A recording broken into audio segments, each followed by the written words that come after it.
O happy people of the future, who have not known these miseries, and perchance will class our testimony with the fables. The poet Francesco Petrarch wrote of the deviltry unleashed on those dark days.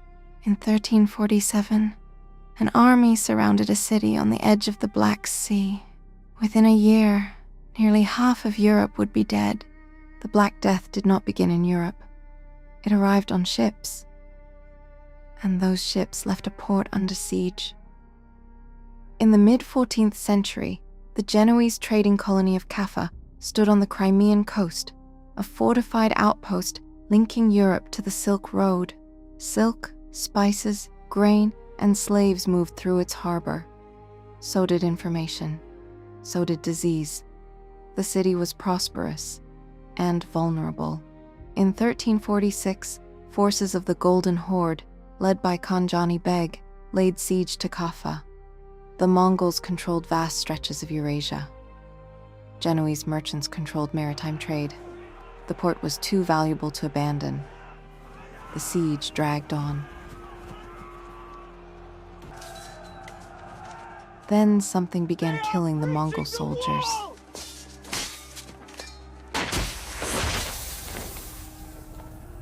Contemporary accounts describe sudden fever. Death followed within days.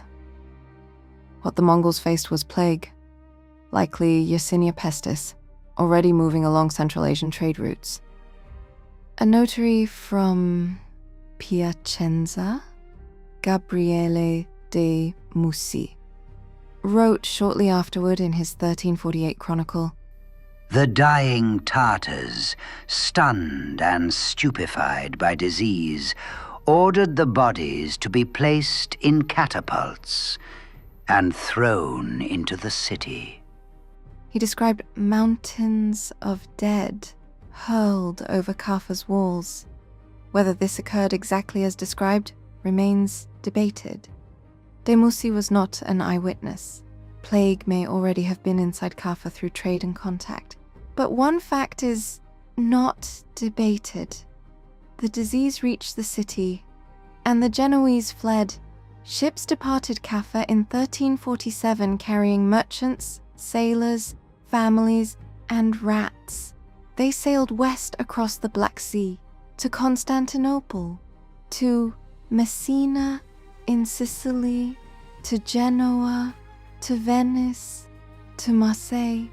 Later chroniclers describe what followed when the ships arrived in Italy. When the sailors reached Genoa and Venice, and mixed with the people there, it was as if they had brought evil spirits with them. Every city, every settlement, every place was poisoned by the contagious pestilence. When the first ships reached Sicily in October 1347, witnesses described crews either dead or dying at the oars. Authorities tried to push the vessels back out to sea. It was too late. Within months, plague spread along Mediterranean ports. From there, it followed rivers, roads, and trade corridors inland. Historian Moshe Grinberg later observed, "The trade routes that brought prosperity to cities like Kaffa also facilitated the spread of diseases. Peace, rather than the war, was an unwitting assistant of the pandemic diffusion." It traveled the same networks that had built European wealth. Urban density accelerated it. Commerce distributed it. Winter failed to stop it. By 1348, Florence was collapsing. By 1349, England was overwhelmed. By 1351, much of Europe had been transformed. Estimates vary, but modern scholarship suggests between 30 and 50% of Europe's population died within 4 years. Villages disappeared. Fields went untilled.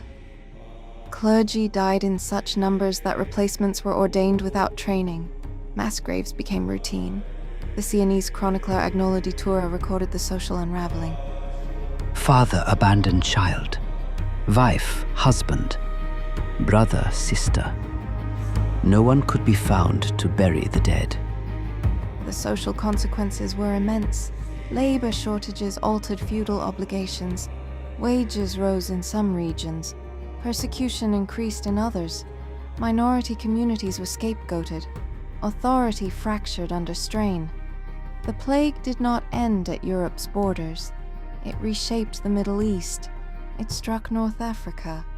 It cycled back through Asia.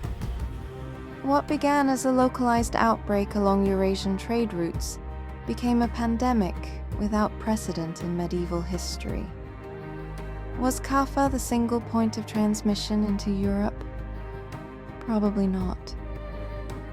But Kaffa sits at a critical junction, where siege warfare, global trade, and biological vulnerability intersected.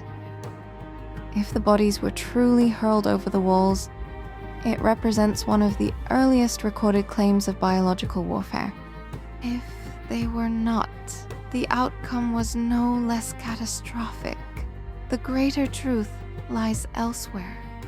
The Mongols did not invent the plague. They could not control it. And once it entered the networks of exchange, no wall could contain it. The very system that made Eurasia prosperous, interlinked cities, protected trade corridors, reliable shipping lanes, created the conditions for rapid, continental transmission. Kaffa was not merely a battlefield.